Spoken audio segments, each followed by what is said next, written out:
is just off the Pensacola coast, heading west-northwest as we continue to look at it. We will be shortly declaring a state of emergency here in the city of Pensacola. So we weren't sure if we're going to have that process done right here before the press conference, or we'll have it done right afterwards, but the press conference.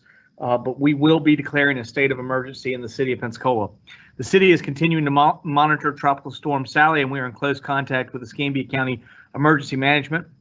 We encourage our residents to monitor the storm as well, either through the city's communication and social media information or through the counties.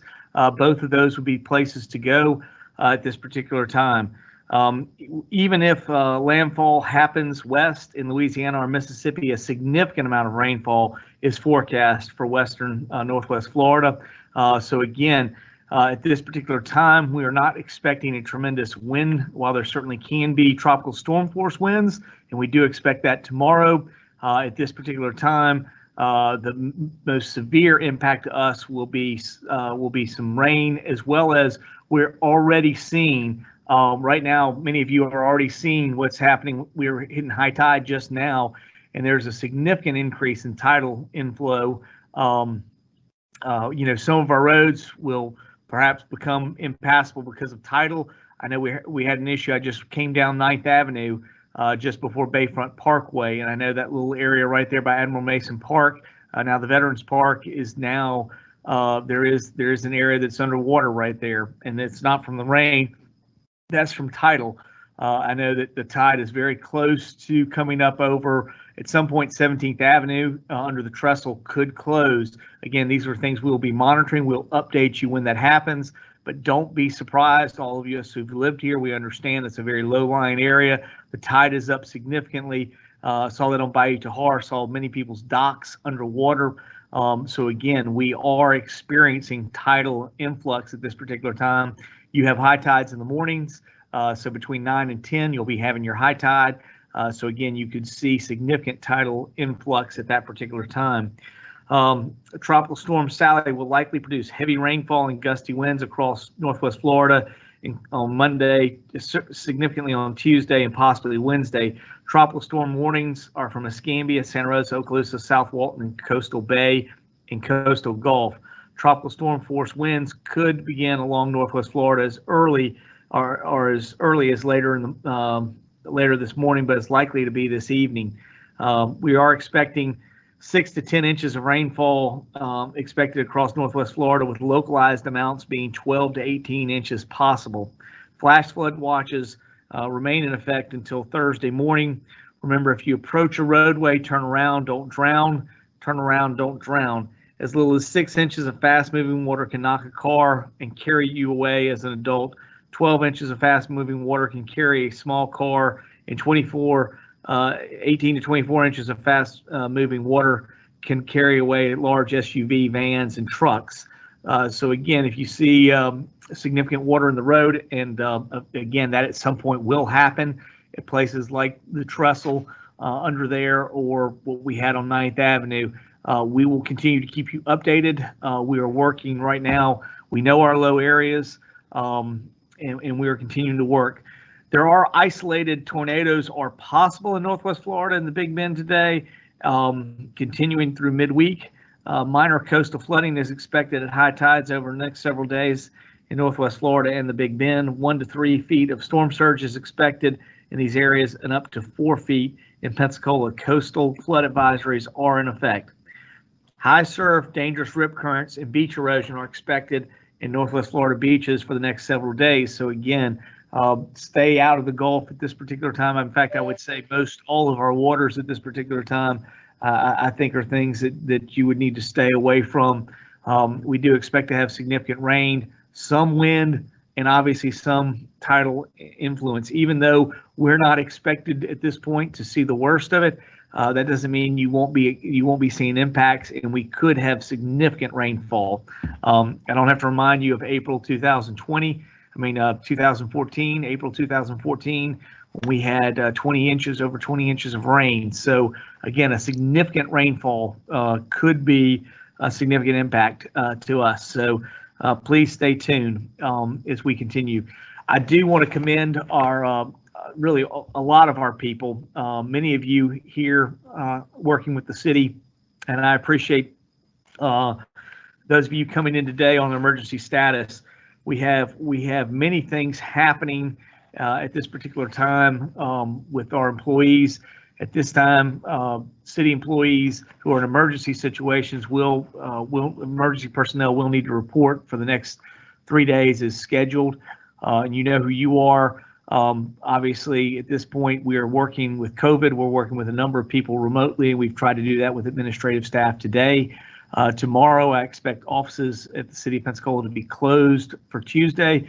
We're not sure about Wednesday. Wednesday, we'll know more and we'll notify you of what's coming up on Wednesday. But I would say at this particular time, we are looking to be closed on Tuesday for our operations. We will not be picking up garbage on Tuesday. So if you have a Tuesday garbage pickup, we picked up garbage today on Monday. We felt like we could get all the trucks back in before the wind became a problem. But if you have garbage pickup on Tuesday, we will not pick up garbage on Tuesday. We are evaluating Wednesday. We don't know at this particular time, but if you're on Tuesday, everybody will just back up. We're not sure whether you're going to back up 1 or 2 days. We have already worked it out. If we have to take a Saturday, we'll take Saturday and pick up garbage. So right now, if you're on a Tuesday, you'll either be Wednesday, or if Wednesday is still bad, you'll be Thursday, and everybody will slide down. So we could either do a Wednesday, Thursday, Friday of this week for your garbage, or we could do Thursday, Friday, Saturday. But you will get garbage pickup this week. We will be there to pick it up. I just don't know which day at this point, but we will not be picking up garbage tomorrow. In fact, we will have all of our regular office hours will be closed tomorrow for the City of Pensacola, and we will have emergency personnel on Tuesday. And at this point we're not sure where we are on Wednesday. There are a couple of decisions that we have made. The CPAC meeting that was going to happen on Tuesday, that has been postponed to the following Tuesday. Obviously, we're canceling all of our events for tomorrow. So we will be taking the CPAC, which is for this Tuesday, and we'll move it to next Tuesday, which I believe is the 22nd. I'm being told the 22nd. So again, it'll be at the same time it normally is, at 5:30 here at Hagler Mason. We've secured the room. We know we can do it at that time, and I appreciate your patience working with us. But obviously, with us closing, and we don't know whether we'll even have power or where we'll be tomorrow at this particular time. So for us, an abundance of caution, we're going to go ahead and move that meeting. We also have a budget meeting scheduled for Wednesday evening. At this point, we're not ready to make decisions on Wednesday, but because of such an important event like budget and not knowing whether we would be capable, the good news is obviously everybody will be attending remotely, but we don't know if you'll have power, or not to say that our whole hope is that none of us experience power outages, but knowing and planning and knowing we don't know where we'll be on Wednesday, we've gone ahead and decided to postpone that. We are right now looking at scheduling it for Thursday night. Obviously, everything could change as we move forward with the weather, but the budget hearing for this Wednesday, that's on the 16th, is looking to be rescheduled for the 17th. And we will let you know what happens with that as we get closer, but we definitely are not going to do it on Wednesday, looking to schedule it on Thursday. So did want to make that announcement as well. The public, again, will be able to participate virtually. So again, assuming that we have power and connections and everything's good Thursday, we feel that we'll be able to do that. Again, no trash service tomorrow. We will make an announcement, follow what's going on social media. We will figure out whether we can still do it on Wednesday. If we can't do it on Wednesday, we will do trash service on Thursday, but everybody will get a pickup. Tuesday would become whatever day we go in, and then it will just follow from that. Again, we'll either do Wednesday, Thursday, Friday trash pickup, or we'll do Thursday, Friday, Saturday. And I really appreciate the work out there that John Pittman and his guys are doing in sanitation. I very much appreciate them getting out today, getting everybody that had Monday pickups taken care of, and they're going to make sure everybody gets a trash pickup this week. We will not be doing yard waste this week because of the challenges we have. We'll come back and do yard waste again next week. and be able to get that done as well. So these are some expectations for services, emergency services. Obviously, our police, our fire, our public works individuals will still be working. I really want to give a kudos out to our public works workers. They've been working hard. Our recreation people in Parks and Rec as well. They've been securing sites over the weekend, making sure that everything we have, any construction sites, any other type of sites that we have, that they are secured. They're also been taking down, I know I talked with Derek yesterday, they were already in the process of taking down stormwater ponds, pumping them if they had any water in them, and then also working in clogged areas. We know we have problems where lines can get overrun. So they've been working on that already. However, there are some areas in the city, much like I just talked about at 9th Avenue, where once the tide comes up high enough and we get a high tide, there's nothing we can do to move the water. So again, these are some areas you just need to be aware of. Certainly we have some of those down on South DeVillers here. We have the one on 9th Avenue, potential at the trestle. At this point, there was no water at the trestle when I was coming in, but I'm just telling you all to be aware. We've communicated with our police department. Our police officers, while they're out patrolling, will be going by areas we know to historically have flooding problem. And they're going to be updating. They're going to be updating Public Works if they need to get out there and do anything. Obviously, if we get to a point where the wind gets high enough, we can't get out there. We'll have to get out there as soon as it dies down. At this particular time, the biggest challenge to us is we think it will be rain. We also think it'll be just simply duration, the amount of time that this thing could take to move through. It's not expected to be a fast-moving storm, and so at this particular time, it should be fairly slow in what it's doing. So again, these are some things that we're working through. We will continue to be in touch. There will be, I don't expect any regular city services open tomorrow. Emergency operations will still be in place. Wednesday, we'll let you know more about where we are Wednesday once we know what's going to happen with the storm. And but it is very possible that we won't be back open again on a number of things until Thursday. So just realizing where we are. Things like the CPAC is going to be postponed one week, and things like the budget is very likely that it's going to be postponed from Wednesday night for sure. It could on the 16th. It could very easily be looking to reschedule for Thursday, the 17th at the same time.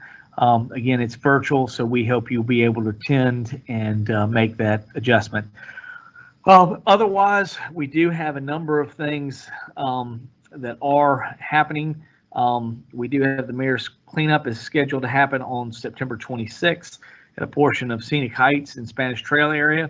Neighborhood cleanups allow the city sanitation customers to clean up an area to leave eligible items on the curb for free pickup. There are 2 neighborhood cleanups left in 2020. Visit cityofpensacola.com for more information. So we hope that you will have a chance to look at that. Did want to talk to you a little bit about COVID. Obviously, today was supposed to be a big day of COVID, and we had a lot of things planned to talk to you today about what's happening related to COVID. Obviously, Sally, tropical storm, potentially Hurricane Sally, is preempted a lot of that discussion. But at least from COVID at this particular time, there are about 11,867 positive cases that have happened in COVID-19 in Escambia County. 10,822 of them are residents. And our last state update shows about 5.64% positive test rate for September 12th. That follows 3.72 for September 11th and 4.83 for September 10th. Hospitalizations continued to be in a downward trend.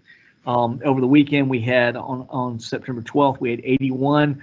And then yesterday we had 73, which sort of marks down getting below 75, which was sort of a targeting point, which we were looking for discussions about coming forward on mask ordinance and state of emergency. And so after this, still later today at 2:00, I do have a call with hospitals, although obviously a lot of our stuff will be transitioning to Sally, but we will be looking at talking to them today still and going forward. We have a placeholder on there if we choose to remove the state of emergency for COVID. Again, right now we find ourselves under 2 state of emergencies. We'll be under a state of emergency for COVID, seeing if that will be expiring on the 24th. And then, of course, we will be in a short time temporary state of emergency for Sally that we'll be declaring after this press conference. So again, at this point, we have that. We are still working on our plan for community center reopening. We are looking for a reopening of community center resource centers with a soft opening for Monday, May 28th, and full opening on Monday, October 5th. That will include after-school programs. Again, at this point, we're shooting for our school programming and really full up and running by October 5th, that Monday. While we had anticipated a soft opening Monday the 28th, obviously the impact of Sally this week, I'll look for Brian Cooper, and we'll know more next week, but that could get pushed back to sometime later as well. But we had planned to do some things, getting the buildings a little bit open, planning for it, but not full-time operational until October 5th. During the soft opening, we were planning to continue our meal and mass distribution and have 1 to 2 people in the fitness room and allow small social distance meetings with masks. Again, tentatively, we're still looking at that, but stay tuned for updates. Obviously, Sally could impact that if Parks and Recs feels that they're not going to be ready to make the September 28th meeting. But again, we're working on that. Mask distribution. The city of Pensacola has restocked masks to distribute to the public. Mask distribution will not take place today due to weather or tomorrow, but masks will be available and free to the public at several of our community centers, probably either starting Wednesday or Thursday. Just follow us as we continue to make decisions related to Tropical Storm Sally. Location, days, and times for mass distribution when it does happen would be the Bayview Senior Resource Center. Would be Monday through Friday from 8 a.m. to 10:30 a.m. and 12:30 to 3 p.m. Cobb Resource Center Monday through Friday would be 10 a.m. to 1 p.m. Fricker Resource Center would be Monday through Friday 9 a.m. to noon, and Gold Point Resource Center would be Monday to Thursday from 3 to 5. Sanders Beach Corinne Jones Resource Center Tuesday through Thursday from 11 to 1, and Woodland Heights Resource Center Monday through Friday 3 to 5. Again, that's normal. That would be normal during the week. This week, we will not be doing any mass distribution either today or tomorrow, and we'll make decisions and let you know what's going to happen on Wednesday once we know where we are with Sally. Masks are available on first come, first serve as long as we have supplies. Masks are not available to business owners to distribute to their employees. These are strictly for citizens to come. Each household will receive 1 machine washable mask per person with a limit of 5 masks per family. So again, we will be up there and we'll be looking for you. We'll have mass distributions. Those will be the times. And again, we expect those to be distributed and ready to go for distribution once we know where we are out of Sally. Again, no distribution today or tomorrow. I'm not sure where we go on Wednesday. We'll make that call as we move forward. We also have the census. This is just another reminder that the census is coming up at the end of September, but the deadline is fast approaching. Our goal in Escambia County and the city of Pensacola is 80%. Currently, the city of Pensacola sits at 67.5%. Escambia County is at 63.4%.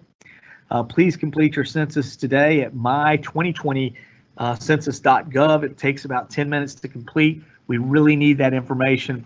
It helps us know what representation we have in Congress, our federal monies that are distributed. It's very important for Florida and for Northwest Florida. It also influences the representation we have in the Florida legislature. So all of these things are vitally important for Northwest Florida, and we hope you will take time to fill it out. Again, this is sort of where we are under Sally at this particular time. As I said, shortly after this press conference, we will be declaring a state of emergency here for the city. We have moved again, all of our operations tomorrow will be closed at the city. We're not sure about where we are Wednesday with timing. We'll make that discussion and let you know as we move forward. But at this particular time, there will be no garbage pickup tomorrow, and we're not sure about Wednesday. But there will be garbage pickup for all of you on Tuesday, Wednesday, Thursday pickups at some time during the week. It could be either one day or 2 days later. The CPAC has been moved from this Tuesday to the following Tuesday, same time, same location in Hagler Mason at 5:30. So again, on the 22nd, we'll be doing that. Budget hearing is going to be canceled for Wednesday, and we are looking for. I'm being told no. Some people are shaking hands. I guess it's not canceled. It is moved, or we're still not sure what's going to happen on that. So again, I'm thinking that we will end up have a lot of heads shaking at me for budget, but I'm being told we're not sure what may be happening. But again, I wouldn't. It could easily happen that we end up having to move this to Thursday. So we're still working on that, and apparently they have not been able to complete it. But we're actually looking to what's going to happen for the budget hearing. We are definitely move the CPAC meeting will definitely move back a week, and because of the way we have 5 Tuesdays in the month of September, that really is not going to.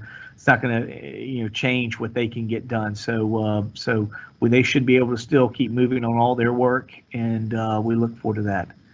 And I'm getting a white piece of paper, which on Keith's thing does not show up at all. So I'll just chime in. I was going to give a note about this anyway. So with the budget meeting, sorry, I don't know why it's echoing. With the budget meeting, we may not be able to reschedule because of state requirements. So just stay tuned on that. Okay. All right. Well, we will continue to keep you abreast as to where we are related to budget. So as I told you, we're trying to still figure out what that is. We understand Wednesday could be challenging. We're not ready to make the call yet on budget, but this is sometimes what happens with live discussion. So that is still working, but this shows you some of the things that we're doing. Again, one of the things I feel incredibly confident about is outside of the city, we're having a lot of issues one way or the other, whether it's COVID, whether it's Tropical Storm or Hurricane Sally. But inside, the people working, the men and women who work here at the city of Pensacola, I have the utmost confidence in. And I know they're going to be prepared to deal with whatever Sally sends us. Please follow their instructions. If we end up having issues with flooding related to either rain or surge, we want you to listen to what they're talking about. If you live in low-lying areas, begin to think about what you need to do, because it is very likely we could have significant rainfall up to as much as 18 inches over the next 3 days. So again, please stay tuned to us and listen to what's going on. But I'm open to answering questions, and I'll look forward to Casey, see what kind of questions we got. Yep. Sorry, echo would go away. The first question is from Randy Wood at Channel 3. Are any streets expected to be blocked ahead of any expected flooding? If so, which areas do you expect that to happen in? Randy, at this particular time, I don't have anything. I know we've discussed a lot of our low-lying areas. There's 2 things that are going to happen. There's going to be rain flooding, which potentially we know roads that have those problems. Right now, we're not seeing any problem. But at high tide, this is again high tide right now between 9 and 10 this morning, high tide tomorrow morning and Wednesday morning, we could have significant issues and closures at roads. Right now, I told you there was already water on the road on 9th Avenue. That's not from rain. That's from the tidal increase. Probably the same thing is happening on South DeVillers because we have that same problem. These are typically the places at this point we were not as close to having a problem on at the trestle. But yes, we will update you when that happens, and we'll try to put it out on our social media. Casey's here to be able to Kimmy, to be able to communicate to both you, the press, as well as our citizens. We will communicate that information out when it happens, but at this particular time, I don't know of any roads that are closed, even though I do know we do have some water on some roads like 9th Avenue right by Admiral Mason Park. But I mean, that's south of Romana, so there's not really much of an impact, except unless you're trying to go from Bayfront over to Chase or Gregory. That's really the only place there was a problem. But I'm sure we have some of our places with that are storm drain related are going to have problems at this particular point with the tide being so high. Yeah, and I will add that Public Works is telling me now that the south end of DeVillers will be blocked off today. But in the press release we sent out yesterday, we do have a link to our road closures map, which is done by PPD. I'll post a link to that on our social media too, because that's in real time, so you can actually see if there are any road closures in the city. And then the county has a similar one too. This just simply shows, what I talked about earlier. Our staff has been working even over the weekend to get this ready, and so we are aware what we already know, where places will have problems, and we're already trying to address that. And then finally, I guess I did say, we will let you know if there are any closures. Obviously, at the port or airport, we get to a certain amount of wind, we'd have to do that. At this particular time, I don't have a specific closure from, but we expect both of them to close if we get to a certain point in the weather. We will notify that through our social media and through PIO if we have any problems. So we will do that. All right, any other questions? Yes. And also 17th will probably close sometime this evening, but I think most locals probably expect that. So just stay tuned. But the next question is from Andrew McKay at News Radio. Hospitalizations are below 75. Do you expect to ask council to rescind the mask order? We talked about that. That was kind of my number. The hospitals sort of were more at about 50. We were going to talk today. That is still the expectation. There is a placeholder on the September 24th meeting. What probably will happen more than anything, Andrew, is we'll just probably take the state of emergency and probably let it lapse and just, if we need to come back, we'll reinstitute it and be able to pull from there. We don't have an ability to have a mask ordinance if we don't have a state of emergency. So there are a number of different ways we could look to do that. With that said, we do fully expect, we do have the ability, and I've communicated to the council that it's my expectation as mayor to still require masks in city facilities. So we will still be requiring masks here, even if the governor opens up the ability to have meetings inside city hall. We will end up still wearing masks inside City Hall. So we have the ability to do that even without the other part. But as far as the mask ordinance, if we get rid of the state of emergency, which we're probably looking at allowing it to lapse in September 24th, I do have the 2:00 call today with the hospitals, and at that point, after we have a chance to talk with them, we'll make that decision. Real quick, Keith, you were showing me something about the port. You said the port closes. I'm sorry. Yes, we just now received notice the port closes at noon today. Okay. Port closes at noon. So and then airport, we'll know more from Matt as we hear. Flights are still able to go in and out, so they will still go in and out until we get to a point where weather prevents them from going in and out. But at this particular time, the airport is still open and functioning, and we will allow you to know when that's going to be. We don't at this point, we have not been told by the airport what there is the expectation of if they would have to close down or when, but we will relay that to you when we have it. But at this particular time, we're continuing to keep things open, and we have certainly our emergency crews, and we still have regular staff working remotely today. Mostly, we were doing that anyway with COVID, so it just made sense for us to take this Monday. A lot of people had kids to stay home with. We tried to juggle schedules as much as available to allow them to work remotely today. Tomorrow, everything but emergency operations will be closed, and we don't know where we'll be on Wednesday yet. We'll assess that and let you know more tomorrow. This is from Jeremy at Weekly. With the city given the go-ahead on removing the Confederate monument, can you outline the next steps and an estimated timeline? We have we have a bid out. So we had a quote. We were told, I guess, probably a couple of weeks ago that we had to get a formalized bid. And so we do have that process in works. We do expect to have that back by the 24th. And at that point, to be able to make a decision as to where we go. Obviously, our goal was to get that in and then hear where we were on the court case and a variety of other things. By then, we should know. Obviously, everything should be available for us to move forward if at that time we get the bid and move forward. So I do expect that. If it had been this week, we would have had to postpone in the middle of this stuff because of the pandemic. I mean, not because of Sally. So again, Sally was probably going to change our plans anyways, which means it's just as good. Next week, we'll get the information and we'll know more what to do, and hopefully we won't be in the middle of a tropical storm or a hurricane. And this is also from Jeremy. Can you comment on the discussion in the CPAC meeting regarding reallocating funds away from the PPD and towards other programs?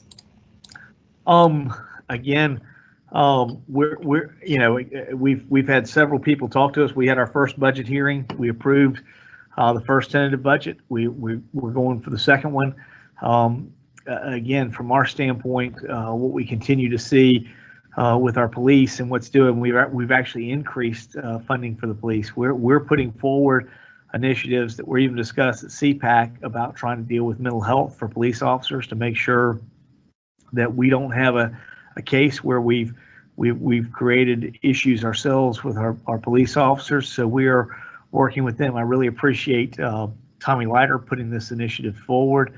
But again, the number that we have on there, we want to continue to be at that number. We keep getting up, and then we have some people leave. We bring on some people, but for the most part, we're continuing to keep at our same level of police force. But we are adding additional services, and we're certainly improving mental health for our police officers and our firefighters. We believe it's an investment in our employees, and if they're in better working condition and we're taking care of them properly, they're going to take care of our citizens, and that's what we're looking to do. This is from Randy at Channel 3. Are there any sand locations in the city? The county does sand, and so at this point, we would be looking to hear from them. As I said before, we continue to follow their lead. They're the lead typically on emergency services. We're continuing to work with them. We will be declaring our own state of emergency here shortly, right after this press conference. But again, those kind of services are always through the county, and we will relay out that information when we have it from the county, so that if our citizens need to get sandbags, they can do that. And I'd have to double check, but I believe that was already out there in the release that was put out yesterday. So I think the county has those locations available. This is from John at Studio 850. Are city shelters opening ahead of the storm? We have no city shelters. We work with the county. The county has shelters within the city.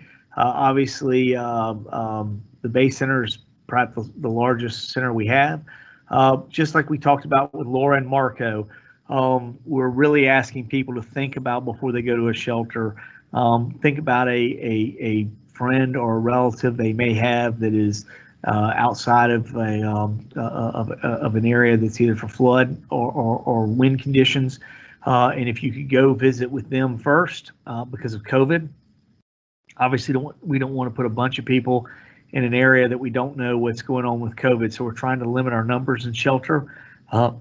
We would ask you to first think about a relative or a friend that's in a safe area. If you don't have that, then absolutely there are shelters.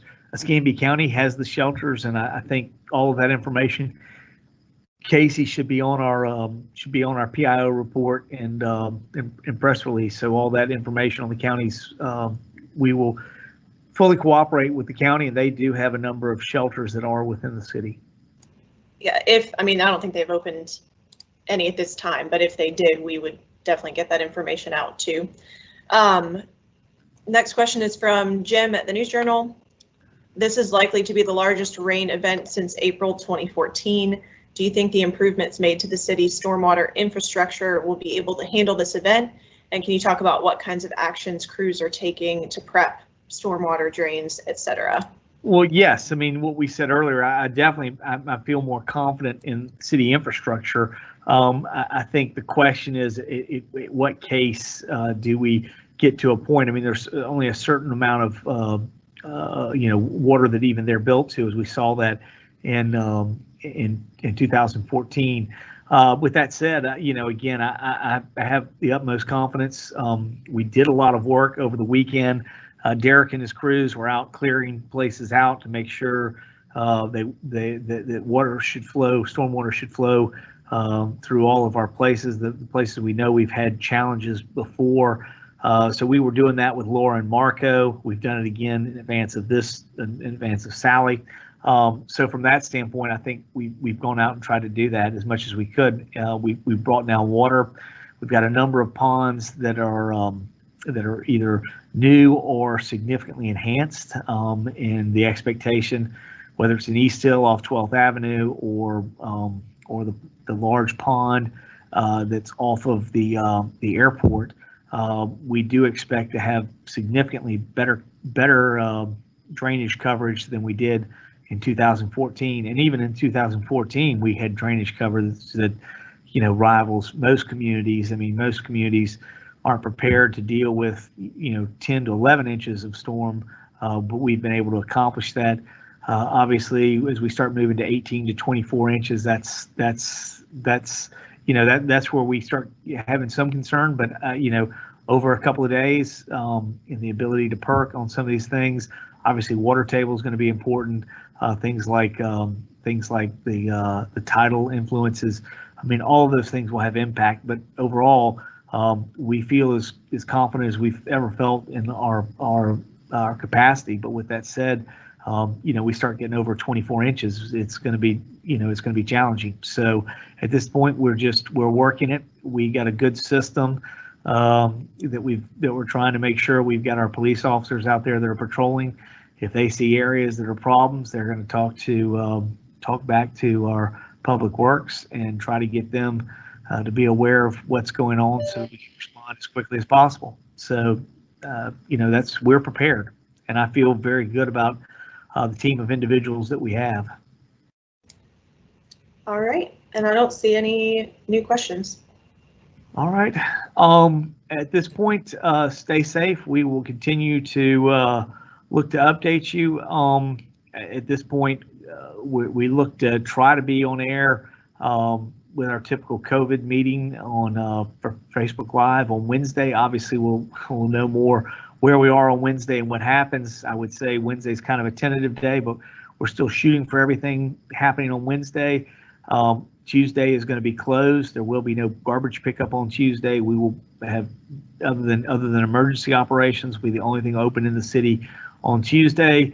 And we hope we're able to get back Wednesday. We'll let you know more what's going to happen Wednesday. Either way, we'll make sure that we come out on Thursday. One way or another, you're going to have garbage pickup this week. I don't know if it'll be pushed back 1 day or 2 days.